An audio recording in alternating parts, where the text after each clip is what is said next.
Hello, everyone. It's Lee Henson, president and founder of AgileDad, and it's time for today's episode of the Daily Standup. Without any further ado, let's get started. Kicking off a new week. It's Monday. Life is good. Things are moving in the right direction. I hope you're having an amazing week like I am. So, to kick things off, I thought it'd be fun to talk about a topic that shook me to the core when I first read it, and I love it. It was a recent blog post that was put out by a company that described 15 Scrum anti-patterns and how to fix them. It came from my good friend, Micheal Sahota.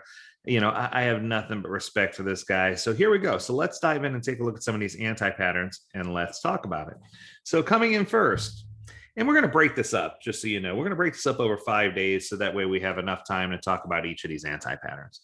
So the first anti-pattern is believing that Scrum is a universal solution. The truth is, it's a tool that's going to help you solve a bigger problem. I love it. It helps you solve something very specific. The problem is posed as a question. How do we organize ourselves to do things? What problem are we trying to solve? The truth is, there's just no universal answer to that question, right? I think that when you treat Scrum as an answer to everything, it only causes frustration. But I also think a second source of frustration is sometimes when we ask why inappropriately. So let me explain. I call it the Olaf syndrome. A lot of people will say the 5 whys or the 7 whys used based on Toyota Covey, but they don't ask the question why for the right reasons. Why? And I think of Olaf from Frozen. Why? And if you ask why so many times, it could easily cause people to become disenfranchised and just say never mind, right? I think that if you're asking why to gather the right answers, then it makes sense. So if you're asking things like, okay, this is our goal, we're trying to do this, or we're trying to get to this point, or we're trying to increase our productivity, why is this important? Or why do we need to get to this factor? Or what is the logic behind this? And I think that sometimes when you combine other question words with why, it's going to help you discover that Scrum's not a universal solution. There's lots of stuff that you can do that are going to help you, that's going to help you really provide tools that you could use towards building out a framework that involves Scrum as a hub that lets you come to a good solution. But Scrum should never be considered just the one end all be all blue pill, red pill solution that's going to help you solve a problem. In my classes, I always say, even though spandex exists, it doesn't mean that everyone looks good in spandex. So you need to be careful when you recommend spandex as a solution, right?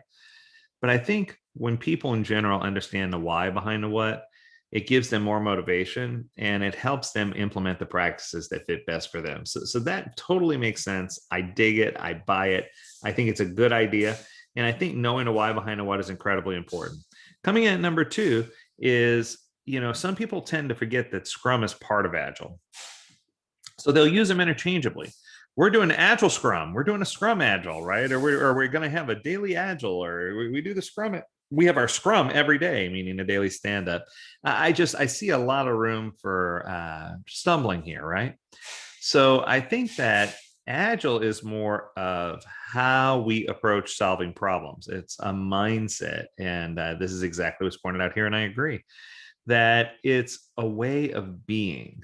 Scrum is the more detailed set of roles, practices, steps, responsibilities, and meetings that achieve that very specific end set of rules. I think that if you look at Scrum as the tools in a toolbox and you look at Agile as the whole toolbox, it makes a whole lot of sense. If you have Agile as a giant toolbox and you are in a Formula One race, Scrum might be just one of the tools necessary in order for you to achieve the end goal, while Agile is the bigger picture. And I think the answer is you don't just say we're doing Scrum or we're doing the Agile.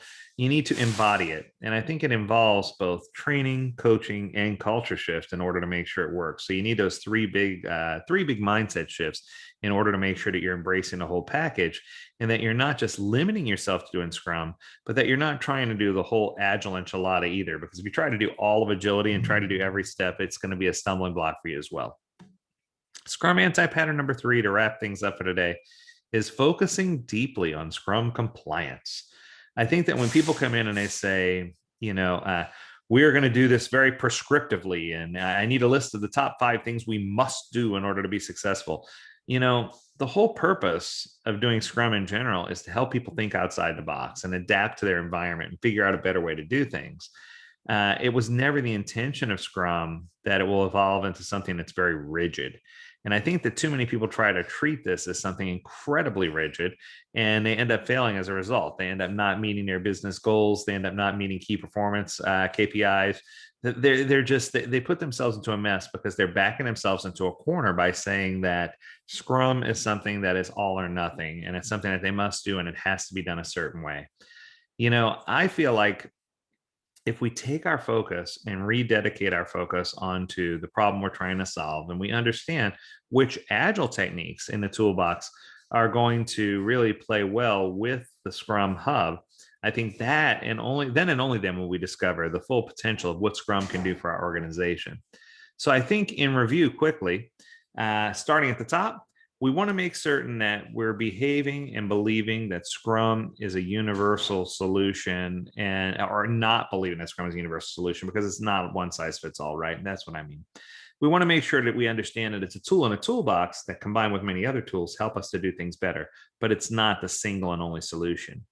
Second, we want to make sure that we understand that Scrum is part of Agile and it's not all of Agile, and that there are lots of other things that we can do that aren't necessarily part of the Scrum framework. They're going to help us be successful. If you haven't had an opportunity, go to the download section on the AgileDad website and download the Agile landscape. I think that would help you really get a big picture and understand just how big the Agile landscape really is. And finally, while we should be focused on doing some things, according to some guidelines, we shouldn't make Scrum, there should be no Scrum compliance committee, and you shouldn't be scored on your Scrum implementation. And I've noticed a lot of radars and scorecards and things to help you make sure you're in compliance with what you should be doing. And I got news for you, whether it's a business agility radar, a health radar, a Scrum radar, an agile radar, a Scrum guideline, a scorecard. These things are tools that help you understand what should be measured so that you know where to improve, but they should never be used or leveraged as something that's going to help you be compliant or within a certain range of specificity. You want to make sure that you really understand and leverage metrics to help the team become better at what they do, and not to burden the team and cause them to hate process altogether, right? So there you go. So I hope this first round was good for you. I hope you enjoyed this episode of the Daily Stand-Up. As always, we encourage you to tune in to agiledad.com, where you can learn more about this topic and plenty others. I'm going to cover the rest of these, so stick around. We're going to cover them over the course of the week. So as always, we encourage you to stay healthy, stay well, and stay agile, my friends. Until tomorrow, do take care.